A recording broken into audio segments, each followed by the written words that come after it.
Don't come to interview unprepared. भाई interview के लिए तैयारी करके आया करो। अगर आपको किसी कंपनी ने इंटरव्यू के लिए बुला लिया है तो कोशिश करो कि उसकी प्रॉपर तैयारी करके जाओ, बगैर तैयारी के इंटरव्यू देने मत जाओ। क्योंकि एक कंपनी जो है वो आप पे इन्वेस्ट कर रही है, वो पर इंटरव्यू, आपको क्या पता कि वो जो इंजीनियर है या फिर जो भी आपका इंटरव्यू ले रहा है उसको पर इंटरव्यू कितने पैसे देती होगी। और दूसरा, वो जो इंजीनियर है जो आपका इंटरव्यू ले रहा है वो अपना 1 घंटा या 1.5 घंटा वो निकाल के आपका इंटरव्यू ले रहा है, तो आप उसका टाइम भी ज़ाया कर रहे हो, आप अपना टाइम भी ज़ाया कर रहे हो।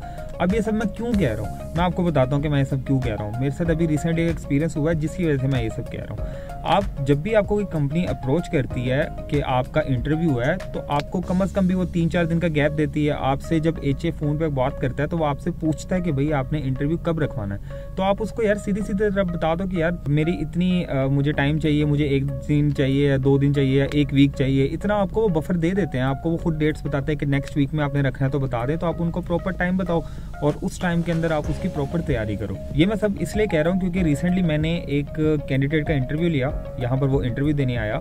अब मैं उसकी ना आइडेंटिटी डिस्क्लोज करूंगा, ना ही मैं उसका जेंडर डिस्क्लोज करूंगा। For the sake of video हम उस कैंडिडेट का नाम रख लेते हैं बिल्लू। तो भाई बिल्लू जो है ना वो आया इंटरव्यू देने, और बिल्लू जो था वो पूरी तरह तैयार होके आया था और पूरी तरह तैयार होके नहीं भी आया था। अब वो जो पहले वाला तैयार होके आया था वो बिल्लू भाई पूरा बन ठन के आया था, और जो सेकंड वाला तैयार था कि बिल्लू ने तैयारी बिल्कुल नहीं की थी। प्लस बिल्लू की जो इंग्लिश थी वो बहुत अच्छी थी, ठीक है, इस चीज़ को मैं मानता हूँ क्योंकि उसकी इंग्लिश काफ़ी अच्छी थी। और बिल्लू का जो CGPA था, जो सब आप लोग कहते हो कि यार CGPA बहुत मैटर करता है, बहुत मैटर करता है, उसका CGPA 3.67 था, ठीक है। बिल्लू आ गया इंटरव्यू देने। अब बिल्लू से जब हमने टेक्निकल सवाल पूछना शुरू किए, हमने उससे ऊप के कंसेप्ट पूछे, उसके बेसिक थोड़े बहुत कंसेप्ट जो थे वो तो क्लियर थे, लेकिन बिल्कुल तैयारी नहीं करके, मतलब मुझे इतनी उम्मीद थी कि अगर तो बिल्लू तैयारी करके आता तो उसका इंटरव्यू क्लियर हो जाना था। अब बिल्लू फंसा कहाँ पर? बिल्लू फंसा जाके हमारी प्रॉब्लम सॉल्विंग पे। शुरू में तो बिल्लू के जो बेसिक कुछ कंसेप्ट थे वो भी उसके वीक थे।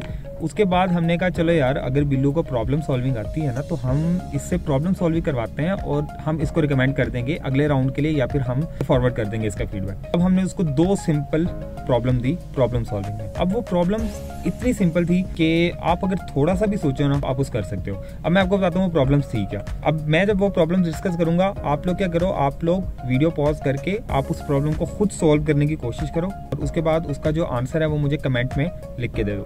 अब सीन क्या हुआ, पहले हमने प्रॉब्लम उससे ये पूछी कि यार एक ऐसा फंक्शन लिख के दो जो क्या करे, अगर मैं उसको 8 सेंड करूं पैरामीटर्स में तो वो मुझे 7 रिटर्न करे, और अगर मैं 7 सेंड करूं तो वो मुझे 8 रिटर्न करे। अब हमने उस पर ये डाटा भी हमने स्पेसिफाई कर दिया कि यार हमने या 8 भेजना है या 7 भेजना है, इन दोनों में से हमने एक चीज़ भेजनी है, तो तुम अंदर कुछ भी कैलकुलेशन करो, कंडीशन नहीं लगानी। कंडीशन के अलावा, इफ एल्स की कंडीशन के अलावा तुम कोई भी कैलकुलेशन करो, जो मर्जी करना तुम वो करो, और तुमने क्या करना है वो सेंड करना है हमें। 8 आए तो 7 सेंड करना है, 7 आए तो 8 सेंड करना है। भाई बिल्लू शुरू हुआ सोचने, और या फिर सोचने की एक्टिंग कर रहा था, कुछ समझ नहीं आ रही। तो बिल्लू से हमने पूछा, उसके बाद बिल्लू आधा घंटा उस पर खपता रहा। एट द एंड जो है ना बिल्लू ने हमें जवाब दे दिया कि भाई नहीं ऐसे नहीं हो सकता। हालांकि मैंने बिल्लू को हिंट दिया कि इसको मैथ्स की कैलकुलेशन करके सॉल्व करने की कोशिश करो, क्योंकि मैथ्स की कैलकुलेशन से ये पॉसिबल है, ये हो जाएगा। लेकिन बिल्लू जो है वो दिमाग नहीं लगा रहा था, या फिर बिल्लू तैयारी नहीं करके आया था। अगर तो वो तैयारी करके आया तो मे बी वो कर लेता सॉल्व। अच्छा, ये क्वेश्चन गया। नेक्स्ट जो सेकंड क्वेश्चन था वो हमने बिल्लू से पूछा कि यार हमारे पास 2 वेरिएबल्स हैं, एक x है एक y है, तो हमने क्या करना है, x और y की वैल्यूज को उसमें स्वैप करना है विदाउट यूजिंग थर्ड वेरिएबल। अब ये करके दिखाओ। अब भाई बिल्लू जो है वो ये भी सोच में पड़ गया। बिल्लू सोचता रहा, लेकिन उसको इसका भी आंसर नहीं आया। अब हमने जब ये 2 प्रॉब्लम बेसिक सी करवाई, अगर वो इसका आंसर देता हम तब इससे आगे थोड़ी सी कम्प्लेक्स प्रॉब्लम पूछते, लेकिन नहीं, उसने इसका आंसर नहीं दिया। हमने उससे मजीद थोड़े बहुत और भी ट्राई की थी। मेन जो क्वेश्चन थे ये 2 थे जिसमें हम उससे पूछ रहे थे, लेकिन जो है बिल्लू ने दोनों का आंसर नहीं दिया, तो हमें अनफॉर्चुनेटली बिल्लू को रिजेक्ट करना पड़ा। तो बताने का मकसद ये है कि यार इस सिंपल सी प्रॉब्लम है। अब मैं आपको इसका सोल्यूशन बताता हूँ। अब सोल्यूशन इसमें ये है, उम्मीद है कि आप लोगों ने वीडियो पॉज करके खुद ट्राई कर ली होगी, अगर नहीं की तो अभी पॉज कर लो, क्योंकि मैं उसका आगे सोल्यूशन डिस्कस करने जा रहा हूँ। अगर कर लिए तो देख लो कि आपका ऑब्वियसली आपका सही ही होगा सोल्यूशन। ये नहीं है कि पहला जो हमने पूछा था उससे कि भाई अगर हम एक फंक्शन बनाते हैं जिसको हम 7 दें और 8 रिटर्न करे, और 8 दें तो वो 7 रिटर्न करे, तो इसमें सीन ये है कि इसमें होता ही है कि यार आपके पास फंक्शन है, आप उसके अंदर क्या करो, जो भी डिजिट आए उसको 15 से माइनस कर दो। अब हुआ क्या, हमारे पास 8 आया तो 15 में से 8 माइनस किया, क्या रिटर्न हुआ? 7, वो रिटर्न करवा दो। हमारे पास 7 आया, उसको हमने 15 में से माइनस किया, क्या रिटर्न हुआ? 8 रिटर्न हो गया। रिक्वायरमेंट स्पेसिफाई हो गई ना। दूसरा इसमें इसका इसी क्वेश्चन का दूसरा सोल्यूशन ये है कि आप जो भी नंबर है उसको 56 से डिवाइड कर दो। अब 56 से आप डिवाइड करोगे तो क्या होगा? जब 7 आएगा तो उसका आंसर क्या आएगा? 8 आएगा, और जब 8 आएगा तो उसका आंसर क्या आएगा? जब डिवाइड करोगे तो 7 आ जाएगा।